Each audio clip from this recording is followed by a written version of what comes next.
쫓아오던 햇빛인데 지금 교회당 꼭대기 십자가에 걸렸습니다. 첨탑이 저렇게도 높은데 어떻게 올라갈 수 있을까요? 종소리는 들려오지 않는데 휘파람이나 불며 서성거리다가 괴로웠던 사나이 행복한 그리스도에게서처럼 십자가가 허락된다면 모가지를 들이우고 꽃처럼 피어나는 피를 어두워가는 하늘 밑에 조용히 흘리겠습니다.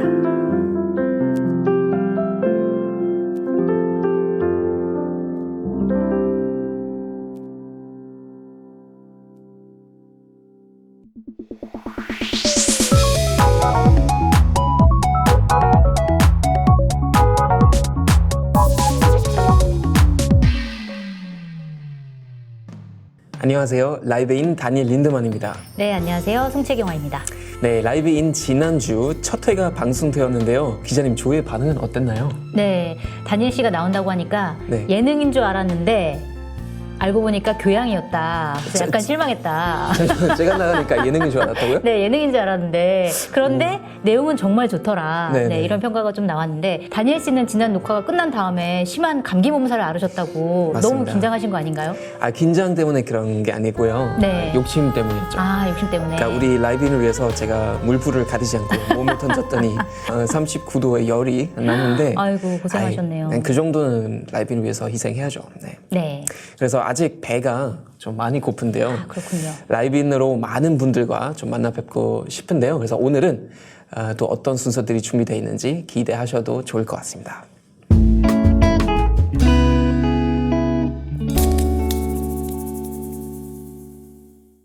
다니엘의 시선으로 맥을 짚는 주간픽, 다니엘의 맥주픽. 이번 주엔 어떤 뉴스를 준비해 오셨는지 한번 볼까요? 네, 도널드 트럼프 미국 대통령이네요. 네, 맞습니다. 2020년 미국 대선이 있죠. 대선을 앞둔 미국에서는 어떤 이슈들이 좀 논쟁거리가 될 거라고 예상되시나요? 네, 사실 미국 대선에서 어떤 것이 논쟁이 될지는 예상하기 쉽지는 않을 것 같아요. 어쨌든 한국인으로서 궁금한 것은 아무래도 미국의 대북 정책이 어떤 방향으로 흘러갈지에 대한 거라고 볼 수 있겠네요. 네, 미국 사회의 소수계인 재미 한인의 권익 신장과 정치 참여 운동에 30년 가까이 헌신해온 재미 한인 유권자 연대의 김동석 대표는 인종주의일 거라고 예상하고 계시던데요. 인종주의에 맞서 트럼프 재선에 반대해야 하느냐, 아니면 북한과 협상 노선을 지속하는 트럼프 대통령을 한반도 평화를 위해서 지지해야 하느냐를 두고 선택의 갈림길에서 고민을 하는 그런 기사를 픽해봤습니다. 미국에서는 이미 지난주부터 미등록 이민자 수백만 명을 추방하는 절차가 시작됐다고 하죠. 네, 맞습니다. 김동석 대표는 지금 연방 상하원에 아시아인계 의원이 20명이다. 모두 민주당이다. 공화당은 한 명도 없다. 미국 연방의회에서 소속의 문제에 어느 쪽이 관심을 둘지 자명하지 않은가 라며 민주당을 지지할 수밖에 없는 이유를 대셨어요. 네, 그렇군요. 마침 트럼프 대통령이 오는 6월 29일에 1박 2일 일정으로 한국에 올 예정인데요. 네. 교착 상태에 빠진 북미 관계를 풀기 위해서 트럼프 대통령이 어떤 역할을 할까 궁금하긴 합니다. 그런데 사실 그 트럼프 대통령이 북한과의 협상을 진전시키기 위해서 미국이 뭘 할 수 있을지에 대해서는 한 번도 구체적으로 말한 적은 없어요. 네, 맞습니다. 한국이 미국에 뭔가를 요구하기 위해서는 김동석 대표의 말을 들어볼 필요도 있을 것 같은데요. 서울의 눈이 아니라 워싱턴의 눈으로 접근하라. 예컨대 개성공단 재개 호소는 아직 미국 의회의 눈높이에 맞진 않다. 한국 정부가 직접 호소해서는 부작용 우려가 더 크다. 개성공단 재개를 호소하고 싶다면 힘 있는 유권자라 할 수 있는 미국 기업인들이 개성공단에서 사업을 해야겠으니 의회가 공단이 재개되도록 힘을 써줘야겠다고 압력을 넣는 게 낫다. 그게 미국 정치의 작동 방식이다. 라고 조언을 남기셨습니다. 어찌됐든 트럼프 대통령에게는 지금이 재선에 이기기 위한 전략이 뭔지를 고민할 시점인 것 같은데요. 네. 한반도의 운명이 트럼프 대통령의 영향을 많이 받는다는 사실을 또 한 번 각인하게 되는 씁쓸한 뉴스였습니다. 다니엘의 맥주 픽이었습니다.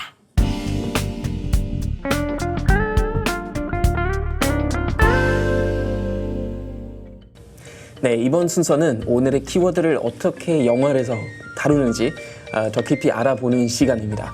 바로 주성철의 Under the Sea. 저 몸이 좀 잘 안 움직이는데 맞습니다. 신의 21의 주성철 편집장님 나오셨습니다. 네, 안녕하세요. 네, 안녕하세요.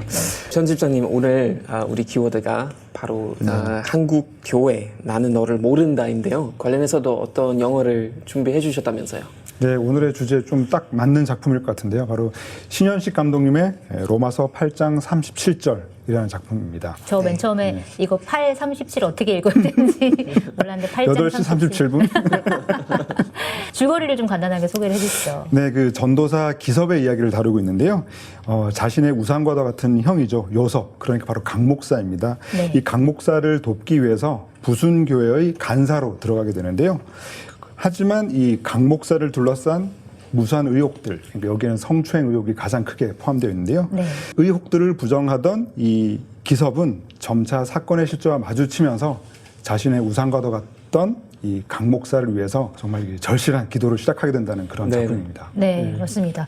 이 영화를 보면은 그게 좀 떠올랐어요. 얼마 전에 그 이재록 목사가 신도들 네, 굉장히 광범위하게 성폭행을 저질러가지고 중형을 선고받았죠. 15년형 선고받기도 했고 또 얼마 전에는 한 목사가 이제 좀 젊은 여신도들을 뭐 상대로 그루밍 성폭력을 저질러가지고 또 문제가 되기도 했었고 이런 것들이 좀 떠오르는데 그 신현식 감독 같은 경우에는 오히려 이 영화를 만들 때 교회를 비판하려는 목적보다는 뭐 종교인이든 비종교인이든 자기의 이제 잘못한 것을 조금 이 영화를 보고 깨닫고 좀 반성했으면 좋겠다라는 의미로 만들었다라고 말씀을 좀 하셨는데 이 로마서 8장 37절이 어떤 구절인지 제가 한번 읽어드릴게요. 그러나 이 모든 일에 우리를 사랑하시는 이로 말미암아 우리가 넉넉히 이기느니라. 근데 이 성경 구절이 의미하는 바가 뭘까요? 저는 그렇게 생각해요. 이제 감독님의 말씀이 좀 포함된 내용이기도 한데요. 네. 이 영화는 사실 이 기섭이라고 하는 그 신도의 패배를 그리고 있는 작품이긴 하거든요. 패배. 네. 하지만 그것이 세속적인 패배일 수는 있으나 그 과정 속에서 우리가 얻는 점은 바로 그리스도의 승리를 확인할 수 있다. 이 기섭은 여러 과정을 거치면서 나락으로 떨어진 인물이지만 사실 이 영화가 다루고 있는 영화 속 사건들은 끝난 게 아니라 바로 그 지점에서 다시 시작할 수 있다. 그러니까 우리는 다시 회개하고 성찰하면서 최종적인 그리스도의 승리를 얻을 수 있다라는 얘기를 하고 있지 않나라는 생각이 드네요. 보통 이제 그 종교 영화 보면 뭐 종교를 그냥 뭐 소재로 삼아서 만든 영화들이 많은데 이번 작품은 좀 더 약간 기독교의 어떤 화두나 어떤 도그마인가 어떤 교리에 대해서 좀 많이 깊이 파고 들어가는 것 같은데 어떻게 보시나요? 그래서 사실 이 작품은 굉장히 스타일적으로 좀 독특하죠. 그러니까 성경 여러 구절들을 이제 군데군데 네, 배치하고 중간중간 이렇게 또 삽입을 중간중간 하고. 암전까지 쓰고 있는데요. 네네. 왜 이런 방법들을 썼을까라고 생각해 보면 사실 영화가 러닝타임도 굉장히 긴데 네. 이 긴 시간 자체가 이 어떤 한 신도의 이 회개하는 과정을 그대로 조금 따라가는 과정이 아닐까. 그러니까 이 영화를 한 편 보고 나면 네. 마지막에 이르러서 뭔가 좀 큰 깨달음을 얻는 그런 느낌이 들긴 하거든요. 네. 그래서 이 긴 러닝타임과 이런 형식이 필요했다라는 생각도 듭니다. 네, 그렇군요. 잠 길더라고요. 2시간 한 10분? 네, 10분, 정도 15분? 되는데. 네, 정도 되는 것 같아요. 그리고 초반하고 뒷부분에 그 방금 말씀하셨던 암전이 계속 걸리니까 저도 지금 화면이 나갔나 계속 보게 되는데 내 화면에 문제가 있는 것인가. 네. 그 암전이 굉장히 긴 시간이 유지가 돼가지고 맞습니다. 이거에 대한 뜻이 뭔가라고 한참 고민하기도 했었는데 제일 먼저 즉각적으로 떠오르는 일이 바로 그 만민중앙교회 네. 내용이었거든요. 네. 그러니까 사실 이 작품을 하기로 결정하고 난 다음에 또 새로운 소식이 또 떴더라고요. 네. 그 1심과 2심에서 아까 말씀하신 것처럼 네. 긴 선고가 났는데도 불구하고 네. 그 교단의 총회장으로 선출됐다라고 하는 소식이 또 네. 바로 전해졌더라고요. 그리고 딸이 부총회장으로 네. 선출됐다라는 소식이 전해지면서 이 영화랑 똑같네요. 너무나 똑같이 흘러가서 네. 사실은 이 감독님이 이 사건 하나만을 두고 이 작품을 떠올린 것은 아니겠지만 네. 왜 이렇게 보면 볼수록 우리 현실을 환기시키고 있나라고 네. 생각을 해보면 실제로 우리 그 교단이나 종교가 가지고 있는 여러 문제점들이 이제 와서 하나둘씩 드러나기 때문이 아닐까. 종교적인 그 권력 다툼은 사실 참 애매한 게 그거는 그냥 한국 개신교만의 문제 아니라 네. 뭐 독일 전주교도 그런 문제 되게 많았었잖아요. 뭐 신부들이 이제 어린 소녀들 대상으로 뭐 어떤 성추행했다든지 이런 거 보면 굉장히 높은 위치에 오르고 있고 약간 그 권력을 이제 이용하는 그런 경우들이 많은데 지금 여기 영화 보면 그 가해자 그 요섭 목사도 여러 가지 대사들 이제 치는데 내가 사람들이 생각하는 것만큼 강하지가 않아. 너도 그렇게 생각하지? 한국 교회는 강한 리더십이 필요해. 내가 내 마음 편하고자 외면하는 것도 옳다고만 볼 수 없어. 저를 필요로 하는 것이 있어요. 사명을 알고 있으면서 어떻게 충성하지 않을 수 있겠어요? 너무 황당하더라고요. 결국은 자기 합리화 시키는 맞아요. 거잖아요. 다시 복귀하려고. 네, 굉장히 자기 합리화 좀 강했던. 자기 스스로가 자기를 용서한 네. 그냥 기도 한 번 하고 아버지가 회개라고 운영하는 네. 그 교회에서 셀프로 기도하고 마치 나는 이제 회개했고 그다음에 용서 받았다라고 얘기하는 그 장면이 저는 영화 밀양에서 그렇죠. 그 전도연이 자기 아들을 데리고 밀양으로 갔는데 아들을 납치해가지고 이제 살해한 살인범을 본인이 이제 용서를 해야겠다라고 하고 교도소에 갔는데 그 사람은 이미 굉장히 편안한 표정으로 나는 이미 하나님에게 용서를 받았다라고 얘기하는 걸 듣는 순간 전도연이 굉장히 충격을 받잖아요. 그 장면과 굉장히 겹쳐 보이더라고요. 네, 그렇죠. 다 용서받았습니다라고 하는 그 경상도 사투리가 지금도 네. 기억에 남는데요. 저는 그 밀양도 밀양이지만 그 올해 초에 그 개봉했던 그 프랑스 영화 한 편이 있어요. 그 프랑스어 오종 감독의 신의 은총으로라고 하는 작품인데요. 네. 이 작품을 살짝 소개해드리면 프레아나 신부라고 하는 사람이 30년 동안 무려 그 70여 명의 그 어린 아동들을 네. 이렇게 성추행했던 그 사건을 영화로 옮긴 것인데요. 네. 하지만 그 신부의 여러 가지 이런 악행들을 이 바르바랭 리옹 대주교가 이 보호를 해주고 있었죠. 그 바르바랭 대주교가 이 주교 회의에서 이 문제를 다루고 있었는데 그런 얘기를 해요. 신의 은총으로 프레아나 신부의 공소시효는 이제 지났다. 예. 네. 그러니까 그 신의 은총으로라는 말이 바로 그 밀양에도 적용이 되고 이 작품에도 이제 적용이 되는 건데요. 그리고 또 이 프레아나 신부가 실제로 이 작품에는 프레아나 신부와 바르바랭 대주교의 그 실명이 그대로 나오거든요. 아, 그렇군요. 그래서 이 프레아나 신부 쪽에서 상영금지 가처분 신청을 내렸죠. 네. 하지만 적절치 않다.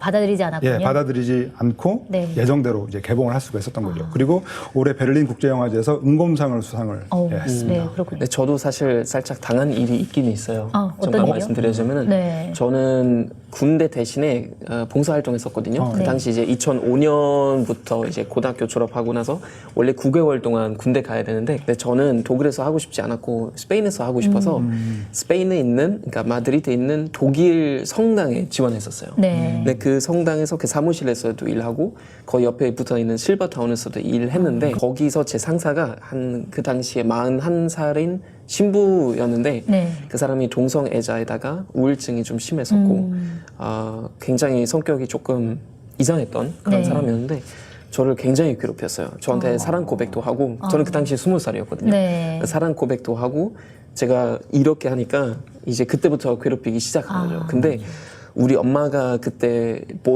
독일 본에 이제 편지를 보냈어요. 혹시 다니엘이 자리를 옮길 수 있는지 바르셀로나로. 근데 그쪽에서 뭐라고 했냐면은 걱정 마세요. 지금 그 신부를 하소연하는 편지들이 엄청 많이 들어왔으니까 네. 조만간 변화가 있겠다 네. 했는데 그 2005년이었는데 네. 2009년까지 그분이 거의 계속 계셨어요.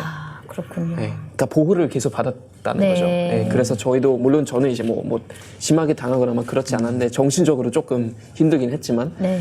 근데 그런 거 보면 그 사람들이 정말 끝까지 보호를 받고 그것도 이제 위에서 약간 무시하는 그런 경향들이 있어서 이게 그냥 영화 아닌 것 같아요. 네. 정말로 현실적으로도 그런 일들이 많이 일어나는데 네, 뭐 그분이 뭐 동성애자라는 게 문제가 그게 문제 아니었죠. 네, 성추행을 네. 했다라는 게 맞습니다. 문제였던 네. 것 같고. 네, 그리고 또 이 영화를 보면 이제 그 전임 목사 있었잖아요. 그 전임 목사도 진짜 나와서 이제 그 요섭 목사의 편을 들었을 때 저는 솔직히 웃음이 나왔어요. 저 보다가 약간 이랬던 맞아요. 장면이 저도 있었는데 되게 의외의 장면이어가지고. 나와서 그 이섭한테 내가 누군지 알아?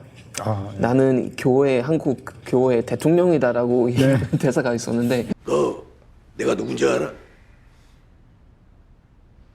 내가 대한민국 목사 중에 대통령이야. 와, 이거 정말 되게 정말 저렇게 해도 되는구나라는 생각이 들더라고요. 아니, 이 어떤 권력을 가지길래 그런 대사가 나오는 걸까요?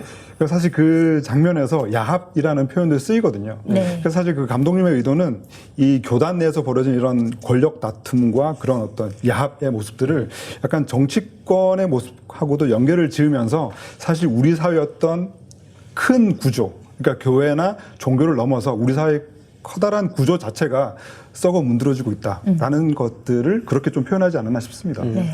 사실 개신교에는 만인사제설이라는 건 있어요. 만인사제설이요. 네, 그러니까 뭐냐면은 모든 신자들이 사실 사제들이다라는 그런 원리거든요. 네, 그러니까 좋은 원리네요. 네네. 그거는. 네. 그러니까 어떻게 보면 약간 평등성을 말하는 건데 내가 누군지 알아라는 대사 나왔을 때는 그 전임 목사한테 그거 한번 얘기해보고 싶은. 네, 만인사제설 아세요? 막 이렇게. 네, 그렇습니다.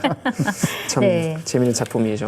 그리고 그 장면도 저는 기억이 나는데 그 요섭한 때 이제 성폭행을 당한 여성 신도가 그 성폭행 사실을 이제 고백을 하면서 이런 일을 당했지만 자기는 그럼에도 불구하고 이 목사랑 사이가 멀어질까봐 틀어질까봐 관계가 끊어질까봐 좀 무서웠다라고 얘기를 하는 장면이 있는데 그날 그런 일이 있고 나서도 그분과 관계가 끊어질까봐 겁이 났었으니까. 저는 그 장면을 보면서 되게 좀 마음이 아팠던 게 좀 그런 점이죠. 그러니까 제가 그 영화 잡지에 있으면서 이제 영화계 어떤 미투 운동이나 성폭력 사건들을 좀 많이 취재를 했는데 뭐 이제 영화계에 계신 분들을 어떤 그 직업적인 것을 제가 뭐 폄하하는 것은 아니지만 사실 그런 분들도 계시죠. 그러니까 내가 그냥 뭐 영화계 떠나고 말지 뭐.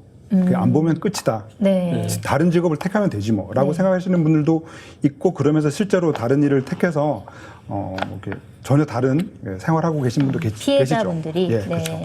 그런데 이제 종교는 좀 다른 것 같아요. 네. 그 영화는 약간은 뭐 직업적으로 설명을 할 수 있지만 종교 같은 경우는 단지 이 교회에서 그런 일이 생겼다고 해서 다른 교회로 옮긴다고 해서 과연 그 문제가 해결될까? 네. 이 종교라고 하는 것은 그걸 끊는 순간 자신의 어떤 삶이나 어떤 윤리 이런 신앙까지도 깨져버리는 것이기 맞아요. 때문에 네.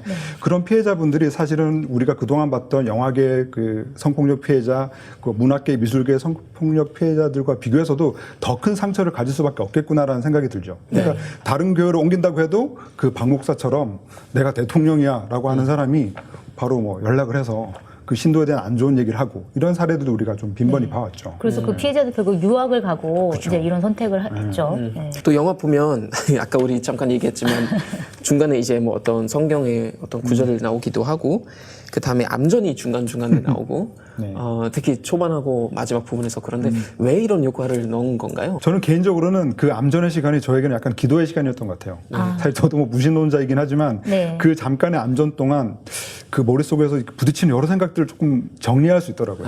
그 암전의 시간과 그 성경 구절이 뜨는 그 메모들을 하면서 사실 제가 뭐 신자는 아니지만 그 시간이나마 좀 여러 가지 생각들을 할 수 있는 뭐 일종의 뭐 메모장 같은 시간이 아니었나 싶죠. 네. 그 영화 보면 여러 가지 인물들이 나오는데 저는 개인적으로 그 한 목사라는 그 인물이 또 좀 인상 깊었는데 목사인데 굉장히 작은 교회에서 그렇죠. 이제 기도를 하고 신자들이 정말 앞에서 무릎 꿇고 앉고 네. 그 사람이 뭐 옆쪽 사람 그 이웃 여자가 담배 피웠을 때 뭐 맛있게 피우시라고 맞아요. 이렇게 권하기도 하고 그 무엇보다도 계속 먹여주잖아요. 뭐 고구마나 고기 뭐 이런 거. 맞아요. 이런 고기 목- 구워주고. 네네. 그런 목사님의 좀 그 인물 자체가 약간 우리가 생각했을 때 아주 모범적인 목사 이런 인물인 것 같은데도 어떤 인물들이 기억나세요? 저는 그 주인공의 딸, 기섭의 딸. 한 7살, 8살 정도 되는 것 같은데 엄마한테 맨날 혼나가지고 공부 못한다고. 되게 안쓰럽다. 엄마가 네. 맨날 공부해. 너 또 시험 문제 틀렸지? 막 이러면서 하는데 또 마지막에서 그 딸이 고양이가 죽잖아요. 키우던 네. 고양이가. 그러면서 엄마가 네가 좋아하는 과자를 자꾸 주니까 고양이가 죽었잖아. 근데 그 여자애가 울면서 나는 사랑해서 고양이를 사랑해서 준 건데 내가 사랑해서 누군가를 죽일 수도 있어? 라고 아빠한테 물어보니까 아빠가 그래 그럴 수도 있어. 라고 얘기하는 장면도 굉장히 마음에 남더라고요. 네. 저는 그 말씀하신 그 한 목사 캐릭터가 약간은 그 종교 영화의 어떤 컨벤션 같은 그런 그 설정 같기도 해요. 네. 사실 이런 한 목사 같은 캐릭터를 종교 영화에서 이제 등장시키는 이유는 우리가 볼 때는 되게 뭔가 좀 너무 허술해 보이고 아니 뭐 저런 사람 있어? 아니 저렇게 해도 돼? 라고 네. 생각을 하지만 사실 그런 분들에게서 더 우리가 더 본질적인 것들을 찾게 되거든요. 그래서 사실 이 종교라는 것이 굉장히 형식적인 측면보다는 우리가 그 언제나 그 본질 자체를 잊지 말아야 한다라는 것을 강조하기 위해서 이제 등장시킨 캐릭터가 아닐까 네. 싶습니다. 맞습니다. 그 다음에 이제 마지막에 고양이가 죽고 네. 이제 딸이 아빠한테 좀 묻어달라고 하면서 아빠한테도 기도해달라고 하고 아빠가 이제 갑자기 울음이 이제 터지면서 네. 그러니까 기도하고 자신의 죄와 자기 연약함에 대해서 좀 용서를 구하는 그런 장면으로 끝나는데 그 엔딩을 조금 해석해 주신다면 어떻게 보면 될까요? 저는 그 엔딩 자체가 가지고 있는 그 의미가요. 그 신현식 감독님의 되게 큰 거대한 질문이라는 생각이 들었는데요.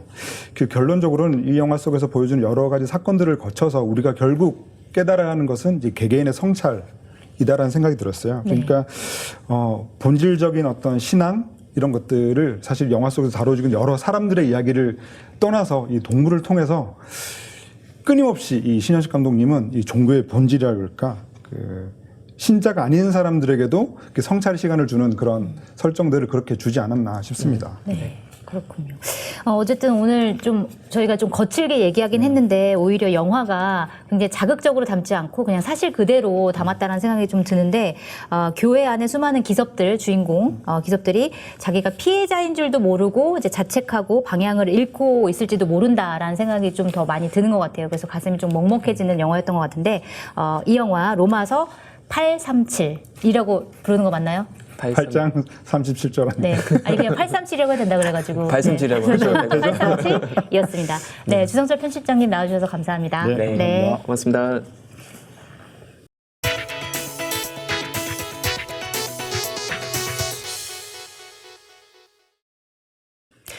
네, 매주 라이브인에서 하나의 키워드를 선정해서 대한민국의 다양한 모습을 만나고 있습니다. 오늘의 키워드는 한국교회, 나는 너를 모른다인데요. 그래서 한국 개신교 역사 이래 가장 타락했다고 평가받고 있는 한국교회에 대해서 이야기를 나눠보려고 합니다. 그래서 먼저 모실 분은 개신교의 원로 인사로 서울대 교수와 동덕여대 총장을 지내시고 지금은 고신대 석좌 교수로 계신 손봉호 교수님을 모셔봤습니다. 교수님 안녕하십니까? 안녕하세요. 안녕하세요. 네.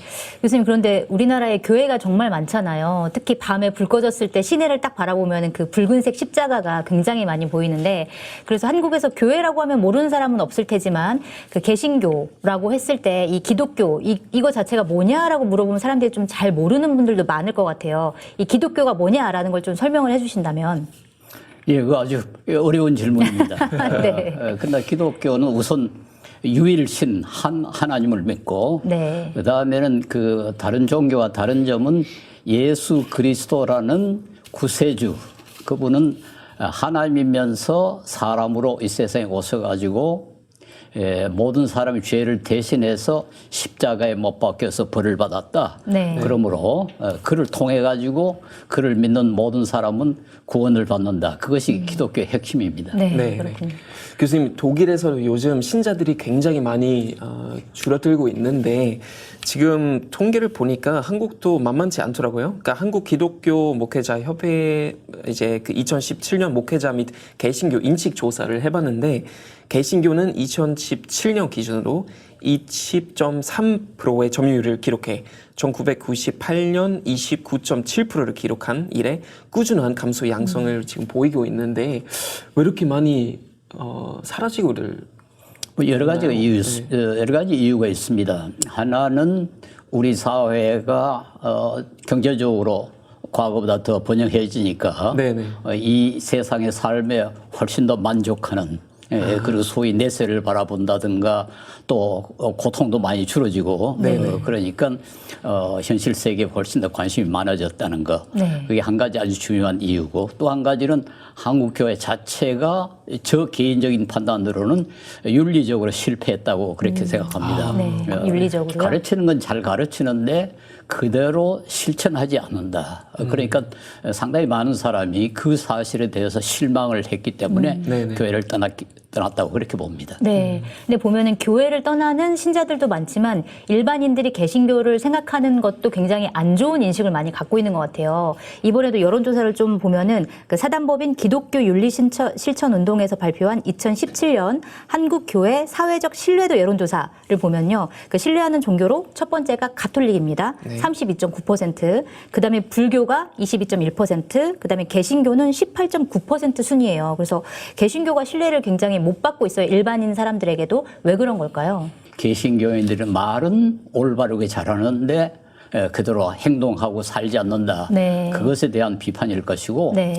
두 번째는 조금 개신교가 너무 좀 강해지고 있다. 갑자기. 네. 그러니까 권력이 사람들이 세지고 있다. 힘이 조금 세지고 있다. 경계하는 네. 그런 면이 있습니다. 그리고 과거에 뭐 개신교인이 대통령 된 사람이 꽤 많아요. 네. 3사람인가 4사람인가 되니까 네. 아 이게 혹시 정치적인 세력이 되는 게 아닌가 하는 것에 대한 두려움 네. 이것도 사실 좀 작용하고 있다고 생각합니다. 네. 그러나 가장 중요한 이유는 첫 번째라고 나는 생각을 합니다. 네. 그러니까 도덕성이나 윤리성 같은 거 굉장히 많이 지금 강조하고 계시는 것 같은데. 그래서 저는 그 운동을 한 사람이고 바로 이 기독교를 실천 운동을 제가 처음으로 시작한 사람입니다. 네. 그래서 제가 이 한국 교회에 대해서 그 상당히 비판적인 그런 사람으로 알려져 있습니다. 얼마 전에 그 사건이 있었잖아요. 그 전광훈 목사. 예, 그 한국 기독교 총연합회에 속한 그 전광훈 목사가 좀 정점을 찍었는데 이제 굉장히 많은 비판을도 받고 있고요. 그 사람의 발언으로 개신교가 굉장히 큰 타격을 받았다는데 어떤 면에서 그런 건가요? 그분의 행동이 전형적인 기독교적인 행동이 아니고 네. 한국 기독교인의 평균적인 모습을 보다는 좀 낮은 수준을 네. 보였습니다. 네. 그 대부분의 기독교인들은 좀 창피하다. 그런 그 말을 많이 해요. 네. 그리고 그분이 대표하는 기관은 이름은 총기독교 연맹이지만은 네. 실제로는 기독교의 한 20% 정도밖에 대변하지 못하는 네. 그런 기관인데 네. 이름이 한기총이기 때문에 마치 한국 기독교의 교회의 총연합회인 것처럼 인상을 줘서 네. 이게 한국 교회에 아주 큰 해를 끼쳤다고 나는 봅니다. 네, 맞습니다. 한기총이 사실은 많은 사람들이 한국 기독교를 전체를 아우르는 조직이라고 생각하는데 사실 많이 속해 있긴 했었지만 과거에 뭐 비리 문제 이런 것들 때문에 많은 교회들이 떨어져 나갔잖아요. 그래서 말씀하신 대로 지금은 한 20% 정도라고 말씀하셨는데 그래서 한기총의 대표로서 그런 행동을 한 거에 대해서 많은 사람들이 좀 실망을 했다라고 좀 표현할 수 있을 것 같은데 또 한국 개신교라고 하면 일반 사람들이 생각할 때는 반공주의를 좀 목사님들이 많이 그 교리에서 막 얘기를 하시고 이래서 북한에 대한 비판이라든지 아니면은 뭐 공산주의에 대한 비판이라든지 이런 것들을 이제 설교 과정에서 많이 하시다 보니까 많은 사람들이 또 기독교인이 아닌 분들은 좀 거부감을 갖기도 하고 그런데 이런 반공적인 설교를 하는 거 이거는 왜 그런 건가요? 몇 가지 이유가 있습니다. 우선은 이제 그 공산주의는 과거에 적어도 역사적으로는 이제 무신론이었으니까 네. 기독교의 그 유일신교하고는 배치가 되지 않습니까? 네. 그게 한 가지 이유고 두 번째 이유는 6.25 전쟁 때 기독교인이 많이 죽임을 당했어요. 네. 북한군에게. 북한 인민군이 나와서 네. 주로 기독교인을 많이 죽였기 때문에 그에 대한 악감이 좀 남아있고 또 두려움이 남아있고 그리고 한국 개신교의 상당히 중요한 부분을 이룩하는 것이 바로 북한에서 네. 전쟁 전후에 그 남쪽으로 피난 온 사람들입니다. 네.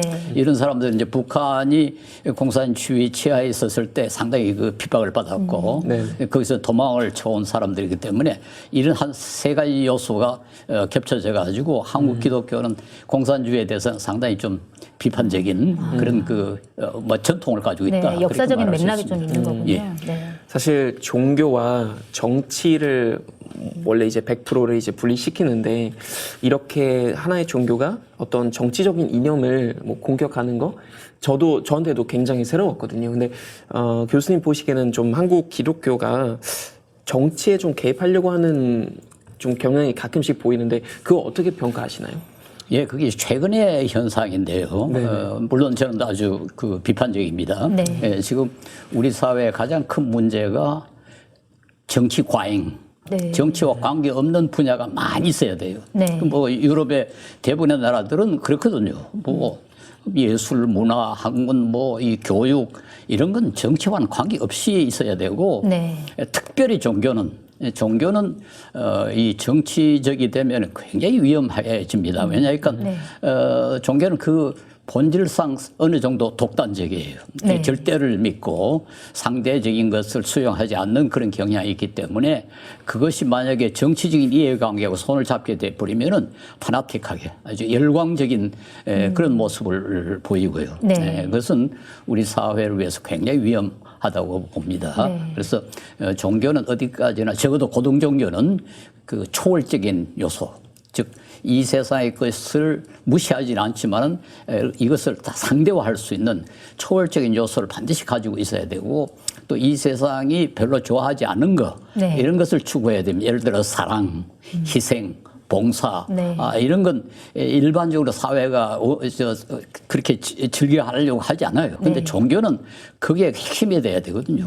기독교가 권력을 잡고 돈을 벌고 이런 데는 거리가 멀면 멀수록 좋고 가능한 한 봉사하고 희생하고 손해보고 그리고 다른 사람 섬기고 거기에 그 몰두를 해야 되는데 엉뚱하게 이제 권력에 관심을 쓰면은 그건 타락이라고 할 수 있죠. 네.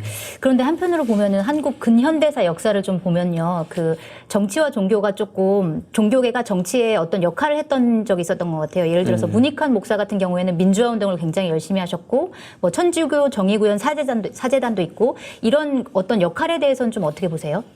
그러게 이제 그 뭐 그런 어쩌면서 좀 한기총 쪽에서도 그 예를 항상 듭니다. 네. 그분들도 그렇게 했는데 왜 그때는 비판하지 않느냐 그러는데요. 물론 뭐 저는 그분들이 하는 일이 다 옳았다고 생각하지는 않습니다만은 그러나 이제 종교가 정치 문제 개입할 수 있는 것은 이런 것들입니다. 이 인권, 네. 평화, 정의 네. 이런 아주 기본적인 것들 그러니까 모든 사람들이 원칙적으로 동의하는 그런 요소에는 이 교회가 발언할 수 있다고 생각해요. 그러나 그것도 아주 그 위기를 맞았을 때, 가령 인권이 상당히 그 유린된 상황이라든지 유린을 당하고 있다. 네. 평화가 크게 깨지고 있다. 정의가 네. 파괴됐다. 그런데 그것에 대해서 발언을 하는 강한 사회 세력이 없을 때, 그러니까 그때는 종교는 상당히 희생을 무릅쓰고 그런 발언을 해야 돼요. 네. 그럴 때는 교회가 그런 그 발언을 할 수 있다고 생각합니다. 네. 그러나 상당한 세력이 있어가지고 그걸 주장할 때 이 종교가 거의 가세하게 되면은 정치 세력화될 위험이 있어요. 그건 피해야 된다고 봅니다. 교수님 말씀하신 건 제가 되게 공감하는 게 저도 네. 한국 역사를 배웠을 때요. 그 일제 감정기에 대해서 배울 때는 사실 교회 역할을 절대 무시하면 안 되거든요. 그러니까 교회들은 선교사들이 와서 세계적인 어떤 뭐 뉴스가 뭐가 있는지도 네. 사실 많이 알리기도 했었고, 네. 언론의 역할을 일정한 거예요. 맞아요. 네, 언론 역할을 했었고, 그 다음에 이제 교회에서 어느 정도 민주주의에 대해서 사람들이 처음으로 좀 알게 됐었고, 그러니까 네. 일제 감정기 때는 사실 그런 역할이 오히려 굉장히 또 중요했다고 또 하더라고요. 예, 그렇습니다. 좀 다니엘 씨한테 여쭤보고 싶은 게 있는데 독일 같은 경우에는 정치와 종교가 어떻게 연관이 되는지 좀 궁금한데 일단 그 집권당 이름이 기독교 민주연합이잖아요. 기독민주연합당이잖아요. 네, 네, 그래서 좀 맞습니다. 약간 기독교와 관련이 있는 건가라는 생각들을 많은 사람들이 하실 것 같은데 어떤 네네. 관계인 건가요? 그러니까 저희도 옛날에 학교에서부터 뭘 배웠냐면은 종교와 국가가 100%가 이제 분리되어 있어야 된다 이런 수업을 많이 받았는데 그래서 사실 이제 현재 메르켈 총리도 속한 그 CDU 그러니까 기독민주연합당에 보면 네. 기독교라는 이름이 들어가긴 들어가요. 네. 근데 그거는 여러 가지 이유가 있는데 일단 독일은 거의 100% 기독교 역사잖아요. 그러니까 다른 종교가 사실 크게 힘을 얻은 적이 없었어요. 그러니까 네. 뭐 불교라든지 힌두교라든지 이슬람교도라든지 저희는 늘 기독교였어요. 그래서 거의 그냥 국가 종교라는 그런 개념이 있었고 이제 그 CDU가 어느 정도 추구하려고 하는 것은 그냥 단순히 기독교 이제 전파시키려고 하는 게 아니라 교수님 말씀하시는 것처럼 기독교로서 좀 추구하는 바, 즉 인권, 평화, 사랑 네. 이런 거는 많이 추구하려고 해요. 이런 윤리적인 바탕. 그래서 메르켈도 예를 들면 많은 이민자들 받아들였잖아요. 그렇죠. 네. 종교가 다른 사람들. 맞습니다. 네. 이제 이슬람교에 속하시는 분들 많이 계시는데 저희 터키 사람들도 거의 300만 명 넘게 있고 네. 그래서 오히려 그 당에서 많은 사람들이 자기 종교 생활 그러니까 어떤 종교와 상관없이 자기 종교적인 어떤 생활을 편하게 할 수 있게끔 네, 인권적인 차원에서 맞습니다. 네. 그런 역할을 또 해주는 거죠. 네. 그러나 분명히 우리가 구분해야 할 것은 기독교인이 정치 활동하는 거하고 네. 기독교가 정치 활동하는 거하고는 분리를 해야 됩니다. 아, 그렇죠. 기독교인은 얼마든지 정치 활동할 수 네. 있어요. 네. 그러나 교회 이름으로 혹은 교회를 대표하는 사람의 이름으로 정치 활동은 그건 안 되는 겁니다. 네. 그러니까 독일의 그 기독교 당은 이 기독교인들이 모여가지고 기독교적 이상을 정치에 실현하겠다. 뭐 우리나라도 얼마나 할 수 있어요. 네. 그러나 목사가 혹은 뭐 교회가 네. 나와서 그렇게 하면 이건 국가와 그 교회의 분리 원칙에 어긋나죠. 근데 가끔씩 보면은 정치인들이 왜 선거 때나 이럴 때 교회에 많이 찾아가가지고 선거 운동 많이 하잖아요. 특히 목사님들 찾아가가지고 얘기하면은 이제 목사님들이 마치 신도들의 표를 얻어줄 것처럼 그렇게 생각을 많이 하는데 그런 건 좀 어떻게 바라봐야 되나요? 대개는 이거 오해를 많이 합니다. 네. 그 첫째, 목사가 교인들에게 누구에게 투표하라 말할 수 없습니다. 그러면 네. 그건 선거법에 위반돼요. 네. 그리고 또 목사가 그렇게 말한 데서 교인들이 그 말을 따르지도 않습니다. 네, 그런 거예요. 안 그러니까 아무 따르나요? 소용없는 일이에요. 그러니까 오히려 네. 반작용이 생기죠. 그러니까 그 쓸데없는 일입니다. 그리고 효과도 없습니다. 네. 앞으로 정치인들은 교회 찾아가지 않는 것으로 하는 게 좋을 것 같습니다. 네. 네. 그럼 교수님, 이 땅에 개신교의 존재 이유가 뭐라고 생각하시나요? 이 땅에서 네네. 이 대한민국에서요. 모든 사람은 권력, 돈, 명예, 쾌락 좋아합니다. 네네. 그런데 이것만 가지고는 세상이 엉망이 돼버려요. 네. 이건 다 소위 상대적인 가치고 경쟁적인 가치예요. 그렇죠. 내가 많이 가져버리면 다른 사람이 적게 가질 수밖에 없어요. 네. 돈도 그렇고 명예도 그렇고 권력도 그렇고. 기독교는 정반대로 나가야 됩니다. 돈에 대해서, 권력에 대해서, 명예에 대해서, 이 쾌락에 대해서 좀 거리를 두고 정반대로 우리는 좀 손해보자, 희생하자, 이 섬기자. 그런 그것이 우리 기독교가 가르치는 아주 중요한 요소입니다. 네네. 이걸 잃어버리면 기독교는 존재 의의가 없어요. 그래서 그게 바로 이제 예수님의 그 삶에서 그대로 반영이 됐잖아요.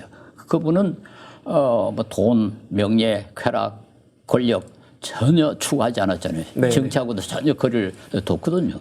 그리고 오직 희생하고 봉사하고 손해보고 그 정신을 살리는 것, 그건 우리 이 사회에 굉장히 필요합니다. 네네. 그게 뭐 기독교만 가르치는 건 아닙니다만은 기독교가 가장 앞장서 가지고 이 가치를 이 세상에 집어넣어야죠. 지금 한국 교회가 좀 자정의 시간을 가져야 되지 않나라는 생각을 하고 있는데 아직 완전히 뭐 타락했다라고 보긴 힘들고 그래도 어느 정도 희망이 있다라고 생각을 하신다면 좀 구체적으로 한국 교회가 어떤 방식으로 바뀌어야 될까요?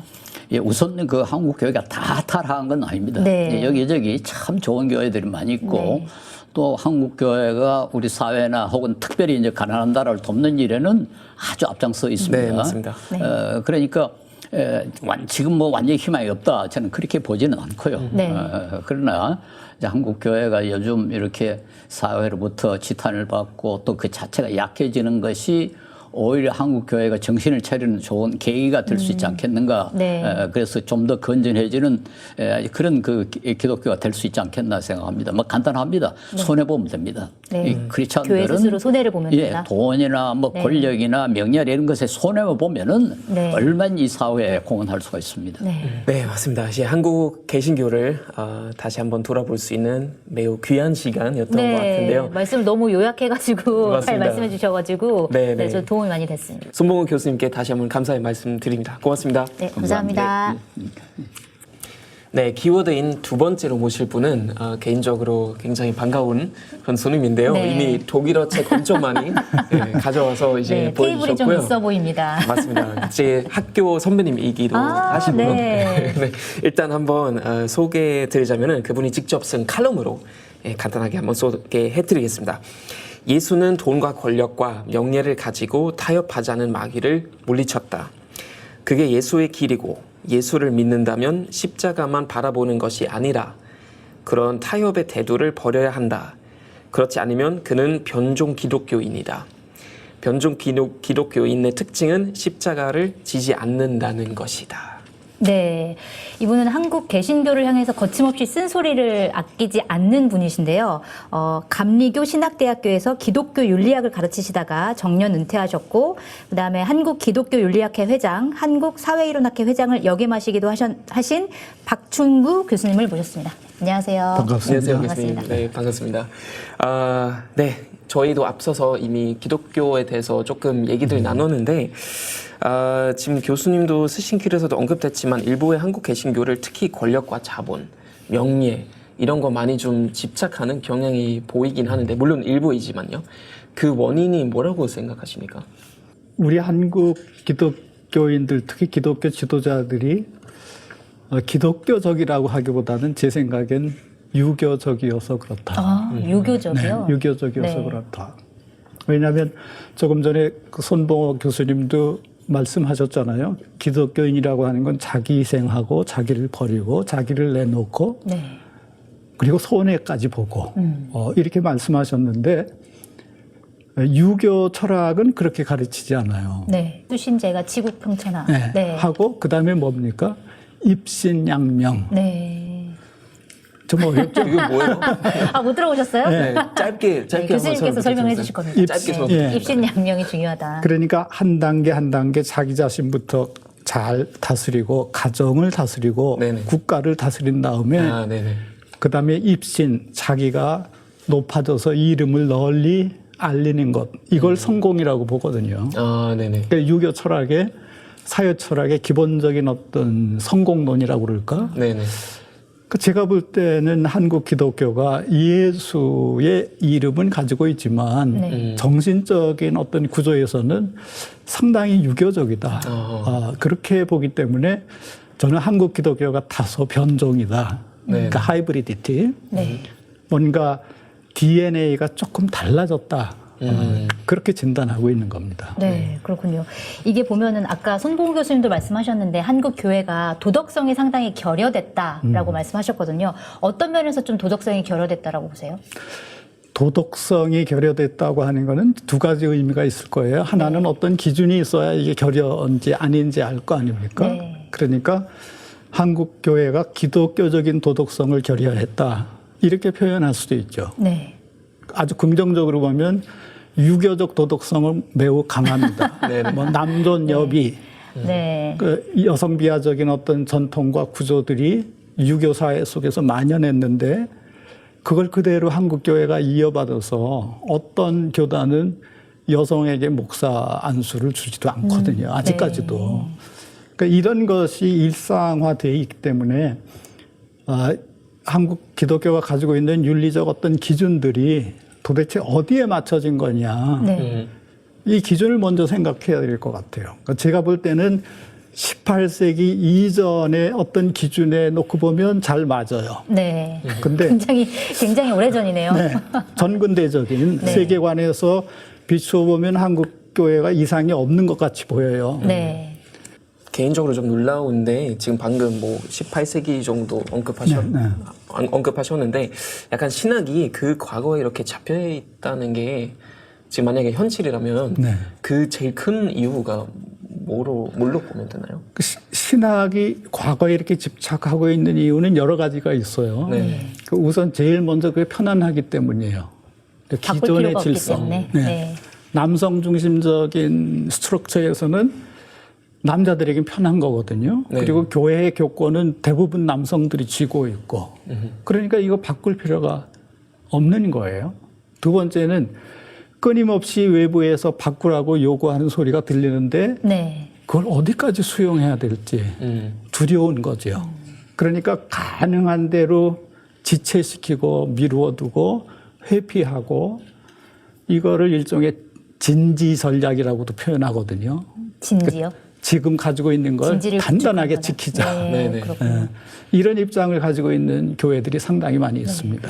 많은 사람들이 교회를 신뢰하지 않는 이유 중에 또 그런 것들이 있을 것 같은데 저는 뭐 예를 들어서 낙태죄의 문제라든지 아니면 뭐 성소수자의 문제라든지 이런 거에 교회가 너무 닫혀 있다라는 생각이 들더라고요. 이런 것도 사실은 어떻게 보면 시대적인 흐름을 따라가지 못하는 거라고 보면 되는 건가요? 그렇죠. 네. 그 이번에 이제 헌재에서 지난 4월 11일 날 낙태죄가 위헌이다. 그 위헌의 이유가 헌법 10조에 근거한 거거든요. 네. 헌법 10조는 보편적인 인간의 권리를 인정하는 그러한 내용이에요. 우리나라 헌법 10조가. 네. 그러니까 보편적인 모든 사람들의 인권을 지켜줘야 된다고 하는 내용에는 인격권과 자기결정권이 있는데 지금까지 낙태금지법은 여성의 인격권과 자기결정권 네. 또 자기 행복 추구권 이런 것을 가로막고 있기 때문에 헌법 정신에 위배된다 이렇게 판결을 했거든요. 네. 근데 이제 이러한 판단은 사실은 우리나라로서는 대단히 늦은 거예요. 네. 일본 같은 경우는 굉장히 빨리 1948년에 오, 그렇군요. 또 얼마 전에 아일랜드도 보면은 거기는 천주교 국가인데도 작년에 불구하고 했습니다. 네, 아일랜드는 그렇죠. 카톨릭 교인들, 아일랜드하고 칠레가 낙태법에 대해서 제일 엄격한 법을 가지고 있었어요. 네. 왜냐하면 대부분 그 사회 구성원이 소위 그 프로-라이프, 생명권을 옹호하는 카톨릭적인 신앙을 가지신 분들이거든요. 네.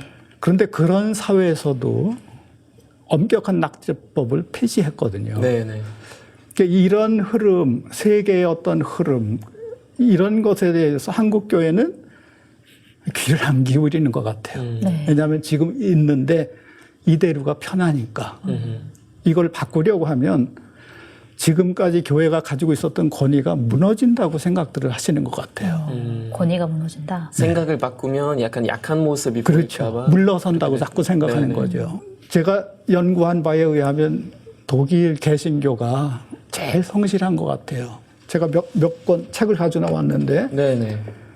독일 개신교는 이 사회적 변화에 대해서 변화와 사회에서 어떤 질문이 올 때 이런 질문에 대해서 교회가 먼저 연구를 합니다. 네.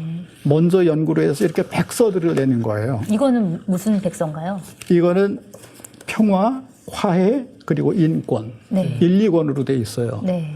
이거는 성직자들을 위한 책이 아니에요. 모든 교회 멤버들을 위한 책이에요. 네네. 그러니까 독일 교회인들은 세상의 변화 속에서 사람의 인권이 왜 중요한지, 기독교 신앙과 평화의 관계가 어떻게 형성돼야 될지, 뭐 가정, 결혼, 이혼, 동성애, 난민, 그 라시스무스, 인종차별, 그렇죠. 이런 모든 주제들에 대해서 교회가 먼저 연구를 하고 네네.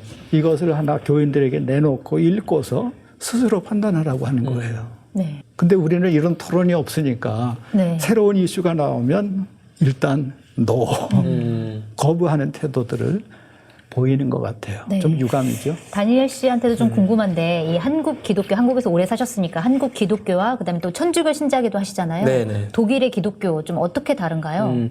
좀 비슷한 면도 있고 다른 면도 많은 것 같은데요. 네. 그러니까 제가 이제 한국학을 공부한 사람으로서 사실 그 종교계, 대한민국의 종교계 되게 흥미롭더라고요. 많이도 이제 연구할 수 있는 분야들 많은데 일단 개념부터 잠깐 설명드리자면은 기독교라는 개념이 한국하고 독일이 조금 다른 것 같아요. 한국에서는 기독교는 곧 개신교고요. 맞아요. 천주교는 따로 보는 거예요. 심지어 이단으로 보는 사람들도 많고요. 네, 그렇군요. 근데 이제 독일 또한 유럽에서는 기독교 그냥 여기 위에 있고 개신교랑 천주교 둘 다 거기 속한다고 생각합니다. 그건 하나의 큰 차이점이라고 생각하면 될 것 같고 네. 한국 교회는 물론 일부이지만 다는 아니고 약간 전통 종교하고 약간 결합된 느낌인데, 그러니까 어떤 아까 목사들은 유교라고 말씀하신 것처럼. 맞습니다. 네. 네. 뭐 유교도 그렇지만 뭐 예를 들면 샤머니즘, 네. 어떤 목사는 거의 샤먼에 가까운 네. 예, 그런 존재들도 있고요. 그다음에 이제 개신교하고 천주교는 독일 내에서는 물론 종교 개혁이 있었고 502년 전에 종교 개혁이 있었고 맨 처음에 적이라고 생각하면 되지만 지금은 사실 적은 아니에요. 개신교하고 천주교 같이 예배도 많이 드리고 네. 같이 활동도 많이 하고 서로 오히려 약간 보충해주는 역할을 하는데 대한민국에서는 아직까지는 약간 조금 적대심이 있는 걸로 좀 느껴지더라고요. 아주 이렇게 아주 보수적이신 분들은 가톨릭 교회를 굉장히 적대시하고 우리 신학적인 용어로는 이제 에큐메니칼하다 이렇게 얘기하는데 네네. 에큐메니칼하다고 하는 거는 사고를 글로벌하게 한다는 뜻이에요. 맞습니다. 그러니까 오이쿠메라고 하는 단어는 하나의 거대한 집을 뜻하거든요. 이 지구. 그러니까 우리 지구촌 사람으로 신학을 하는 입장. 이런 입장에서는 카톨릭과 이미 화해했고 네. 그 서로로 잘 협력하고 있죠. 또 독일과 한국의 차이를 좀 보면은 한국 같은 경우는 헌금이 장난이 아니잖아요. 그래서 자기가 번 돈의 10분의 1을 내야 된다는 11조가 있고 그다음에 또 교회에 가면은 뭐 감사 헌금, 선교 헌금 그래가지고 뭐 교회 앞에 가면은 각종 이름의 헌금 봉투가 쫙 늘어서 있다. 뭐 이런 네. 얘기들도 나오는데 독일 같은 경우에는 이제 기독교인들이 종교세 2%를 일괄적으로 정부에 내는 방식으로 돼 있고 뭐 헌금은 사실 그렇게 굉장히 소량이 협상이다라고 네. 돼 있는데 헌금은 좀 어떤가요? 한국과의 차이? 아, 맞습니다. 저희는 이제 종교세를 내고요. 2%의 종교세를 내고 사실 뭐 교회나 성당 안 다니는 사람들은 만약에 그 돈이 아깝다면 네. 교회에서 그냥 탈퇴하면 되거든요. 그럼 그 종교세를 따로 내지는 않고요. 네. 저도 한국 와서 이제 좀 특히 대형 교회들 보고 정말 백화점이나 대기업 수준인 건물을 가지는 거 네. 보고 너무 화려해요. 네네 정말. 깜짝 놀랐는데 저희는 물론 독일 다 좋다는 건 절대 아니고요. 그냥 조금 검소한 편에 속하는 것 같기는 해요. 그러니까 제 알기로는 목사하고 신부들이 월급쟁이들이고 그러니까 정부에서 종교세를 걷어서 그분들에게 주는 맞습니다. 거죠. 이렇게 내는 월급식으로. 방식이고 헌금 따로는 없는데 저희가 이제 뭐 예를 들면 일요일날 예배 드릴 때 중간에 한번 봉투가 돌아요. 네. 그러면 그때는 자기 원하는 대로 그냥 돈을 내면 돼요. 뭐 네. 일요일이면 누구를 일요로. 돕는다 이렇게 네네. 뭐 이런 명분으로 맞습니다. 그런 건 이제 보통 네. 얘기해요. 예를 들면 뭐 카리타스나 뭐 다른 단체를 위해서 쓴다. 아니면 우리 오르간이 지금 너무 낡아서 뭐 공사비를 위해서 쓴다. 아니면 뭐 이번에는 예를 들면 후쿠시마에서 그런 어떤 사고 났으니까 거기서 뭐 기부한다. 이런 식으로 보통 목표를 알리고 자기가 원하는 대로 그냥 내면 되는. 교수님 그런데 이렇게 한국 교회랑 독일 교회 왜 이렇게 다른 건가요? 지금 세계 교회가 부러워하고 있는 교회가 한국 교회예요. 두 왜요? 가지 면에서만 부러워합니다.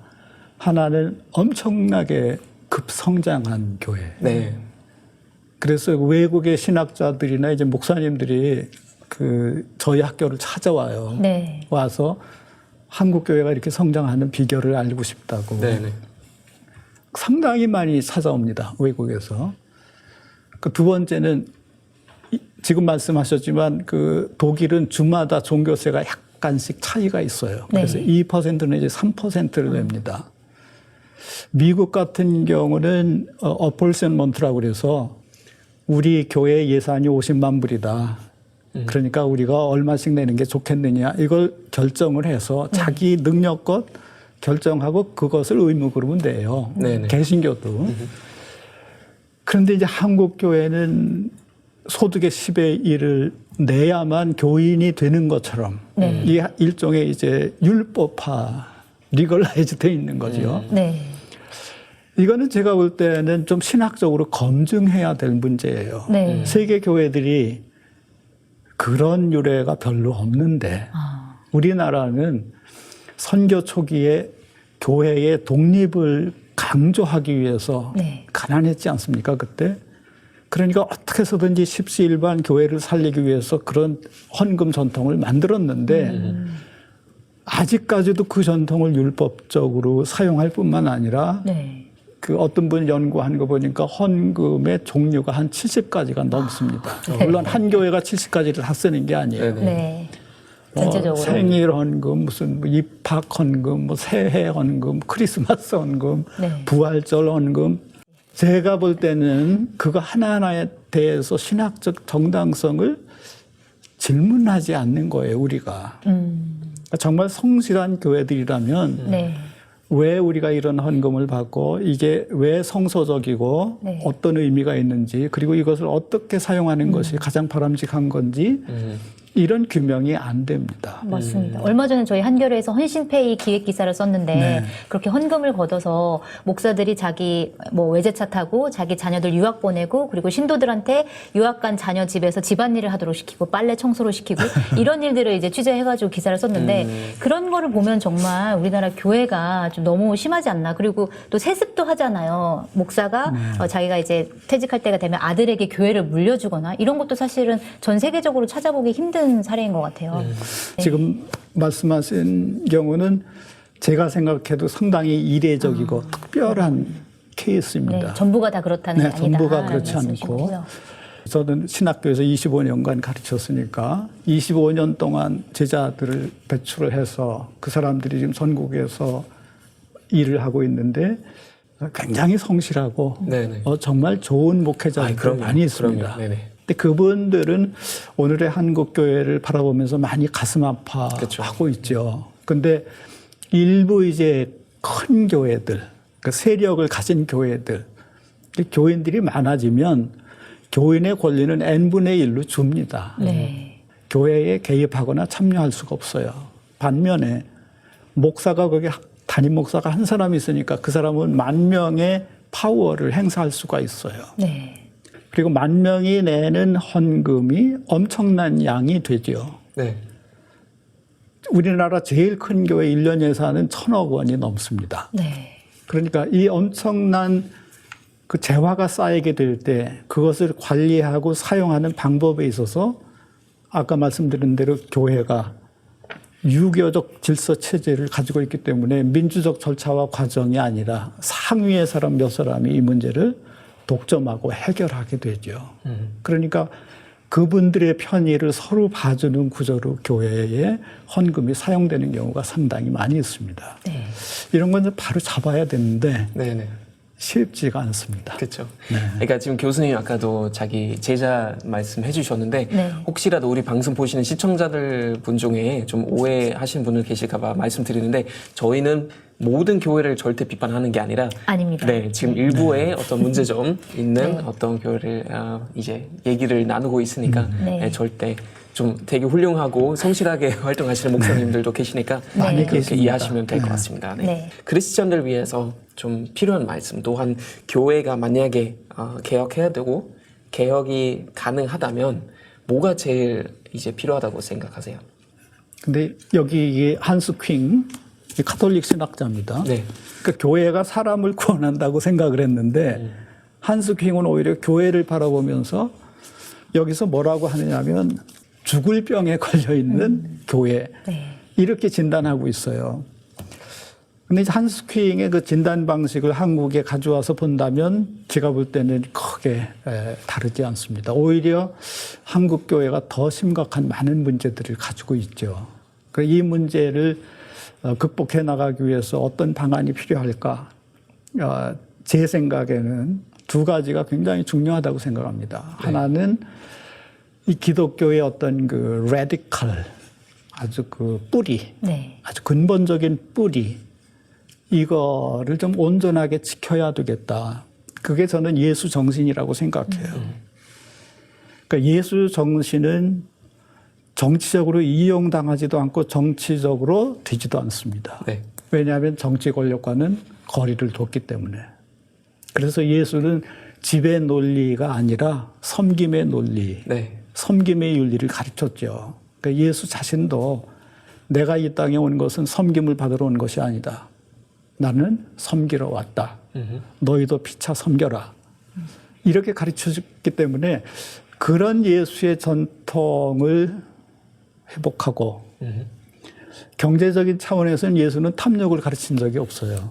여러분 성서를 읽어보시면 부자가 칭찬받고 있는 거 찾아볼 수 없습니다. 네. 예수의 어록 속에서. 오히려 예수는 가난한 사람은 소외된 사람, 비난받는 사람, 더럽다고 여겼던 사람, 그 사람들과 삶의 공동성을 나눴거든요. 이 일종의 연대, 어떤 평등의 공동체를 늘 예수는 생각했어요. 그러니까 너무 탐욕 부리는 거. 그 목사님들도 그렇고 신도들도 기독교인이라고 한다면 과도한 탐욕에 빠지는 거, 이거는 반기독교적인 거예요. 네. 그러니까 이런 예수 정신, 또 사회적으로 보면 예수가 가졌던 이 사회적 관계라고 하는 것은 사람과 사람 관계, 제도와 제도와의 관계인데 이 모든 관계는 개인의 차원보다는 공동성을 늘 강조했어요. 그래서 카톨릭 교회는 공동선이라고 하는 걸 굉장히 강조하고 있습니다. 개신교는 공동선이라고 하는 게 굉장히 약해요. 네네. 개교회주의 때문에. 네. 그러니까 어떻게 이 기독교가 전체가 공동성을 이룰 수 있을까? 이런 고민을 좀 더 해야 되고, 이러한 요소들이 이렇게 합쳐지게 되면 그 큰 그림이 나와요. 저는 그것을 이제 평화라고 생각을 합니다. 네. 그래서 예수께서도 평화를 위해서 일하는 사람 복이 있다. 그 사람이 하나님의 자녀가 될 것이다. 그렇게 가르치셨거든요. 그런데 우리 개신교 일부를 보면 누군가가 남과 북의 평화 관계를 얘기하면 오히려 의심하고 뭐 좌파라고 그러고 뭐 심지어 빨갱이를 물고 말이죠. 아까 그 문 목사님도 얘기를 하셨는데 네, 문익환 목사님. 네. 저는 그분이 가졌던 그 뜨거운 마음은 예수의 눈으로 한반도를 본 겁니다. 네네. 이게 분리된 게 아니에요. 예수의 눈으로 보면. 그러니까 북한으로도 갈 수가 있던 거죠. 네. 어떻게 보면 실정법을 어기면서까지. 그거는 종교인이 가지고 있는 아까 손 목사님, 손 장로님도 얘기하셨지만 종교인이 가지고 있는 초월적인 어떤 내적 요구거든요. 네네.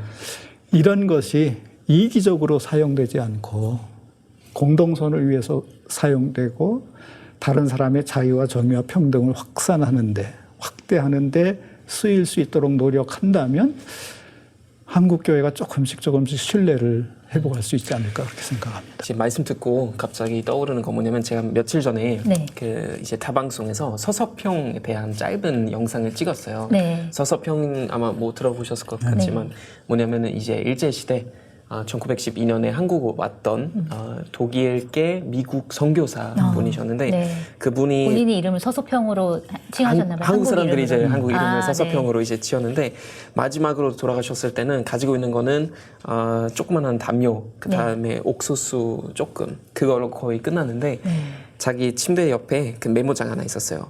성공 아니라 섬깁니다. 네. 네.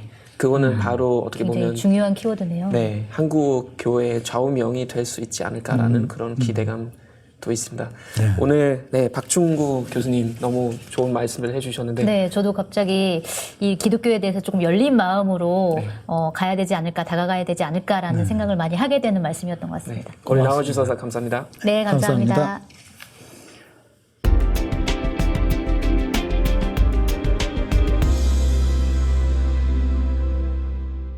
네, 지난 시간에 이어서 오늘도 삼성의 해외 공장 노동 실태를 잠사 다큐로 제작 중인 우리 한겨레 라이브에 있는 에이스, 한겨레 라이브에 있는 대통령 김도성 PD님 모셔봤습니다.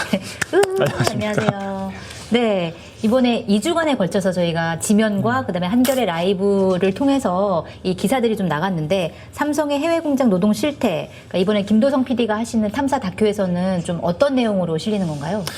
그러니까 그 기존에 다 보도가 됐었던 내용 주로 이제 4가지 주제로 돼 있는 뭐 청년 착취, 산재, 무노조, 그다음에 유착, 공공기관과의 유착 이런 문제들이 다 담겨 있긴 한데 이것들이 이제 기승전결 구조가 맞게끔 그렇게 스토리 라인이 맞게끔 이렇게 설정이 돼 있고 뭐 그렇습니다. 제가 오늘 이렇게 다큐멘터리 내용에 대해서 이렇게 길게 말씀드릴 필요는 없을 것 같아요. 아마 이 시간이 끝나고 나면 한겨레 라이브인 2회가 끝나면 곧바로 저희 다큐멘터리가 방영이 되게끔 그렇게 지금 준비를 하고 있기 때문에 이 정도만 소개시켜드리고 네, 알고 보니까 그 타이틀이 다큐 로그 있네요. 왜 다큐 저 로그인가요? 맨 처음에 다큐 로드인 줄 알았어요. 예, 그렇죠. 그렇게 하시는 분들이 생각보다 되게 많더라고요. 그래서 뭔가 이렇게 브이로그 할 때 다큐멘터리를 그 로그죠? 그렇죠. 네. 그러니까 로그라는 게 뭔가 일지, 기록 이런 거잖아요. 그러니까 제가 이 다큐멘터리를 기획하고 제작하는 이 과정들을 전체 저의 시각에 맞는 로그로 그렇게 표현을 해본 거죠. 그러니까 탐사팀으로부터 이 협업의 제안을 받는 순간, 그리고 그 다음부터 제가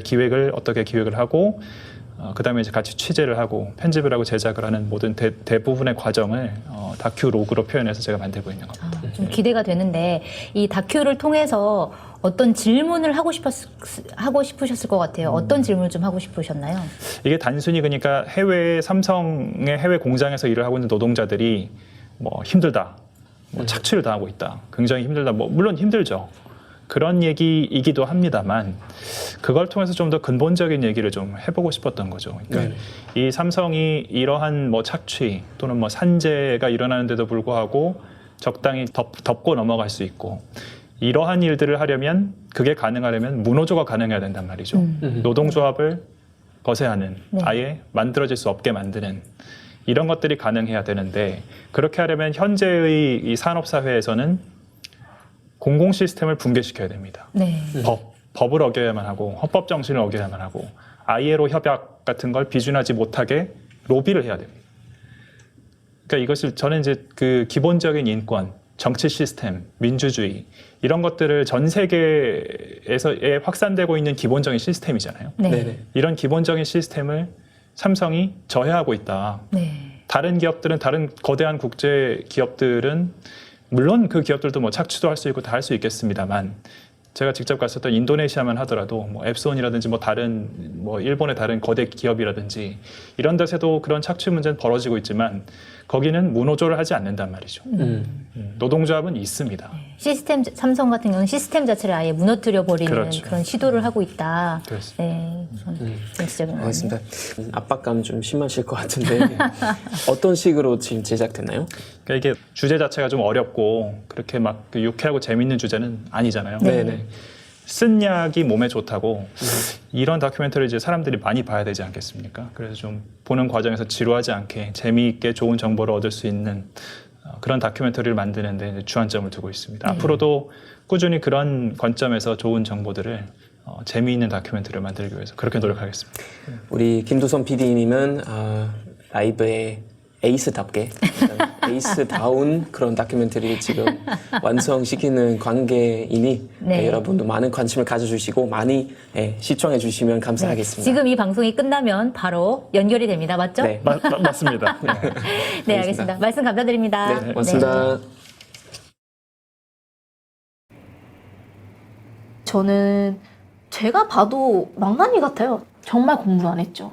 한마디로 우리나라 사람으로서 겪는 입시라는 과정을 하지 않게 된 수능 성적도 몰라요. 제가 생각하는 어떤 예술이 창조이기 때문에 저는 예술적인 부분에서 학위는 필요하지 않다고 생각을 해요. 학위가 경험이 돼서 뭐 좋은 경험이 된다면 자양분이 될 수 있겠지만 궁극적인 의미에서 학위는 필요하지 않다고 생각해요.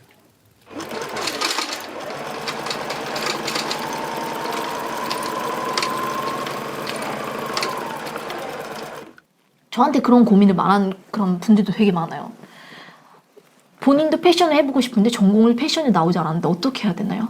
일단 발을 떼는 게 힘든데 유독 사회가 그게 되게 힘들게끔 하는 거예요. 너 그러면은 어떻게 할 거냐, 어디 다닐 거냐. 우리나라 문화에서 망나니가 되는 건 쉽지 않아요. 왜냐면 우리나라는 차 안부도 잘 묻잖아요. 걔 뭐하고 지내.